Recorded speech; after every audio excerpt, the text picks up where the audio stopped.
I'm fairly well known for a phrase that goes like this: say yes and figure it out later. And people usually chuckle when I say that because it puts them in a place where they go, oh, what's coming up? And I learned to do this from a very young age. I read a book by Vernon Howard who said, this one sentence, I remember it, it was, do what you fear and it will disappear. And I thought, wow, if there was 100 or 1,000 sticky notes on the wall of all the things I fear, and I started taking one down at a time by doing them, then I would have no fears left. And I'd be invincible. I could take on the world. And it really started from that place. But then what I started to realize is that there is times when you want to do something, there's an opportunity, but you're a little fearful.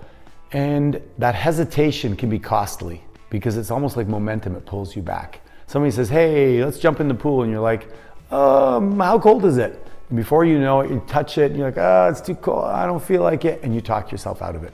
Had you just gone, yay, jumped in, you're probably paddling around having a good time.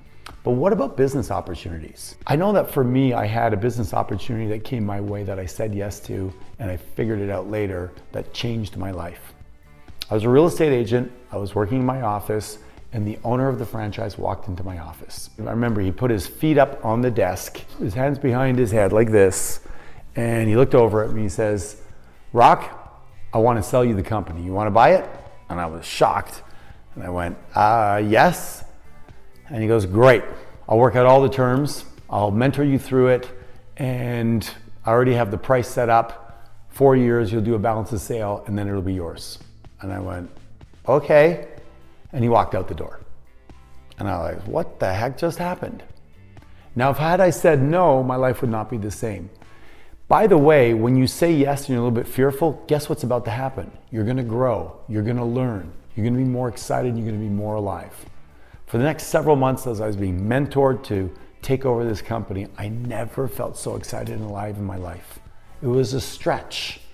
Now in the book, The Millionaire Next Door, they talk about every millionaire that they did a case study on, took a calculated risk at one point in time. In other words, trust your gut. If it feels right, say yes and figure out the details later. Richard Branson says that when an opportunity comes your way, say yes and learn how to do it later if you don't know how to do it. But if you keep on saying no to opportunities because you don't know how, you're going to miss out on a whole ton of opportunities.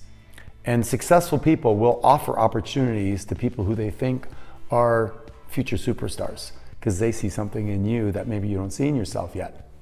So if somebody successful comes up to you and offers you an opportunity, say yes and figure it out later. Don't wait until you know the how, because you'll never have all the answers. You can figure it out. I went on to take that company and turn it into the largest real estate company in the province of Quebec. From 94 agents to 270. From some 1,500 sales, home sales a year to over 5,000. $1 billion a year in real estate. Completely changed my life. When an opportunity comes knocking on your door, say yes and figure it out later.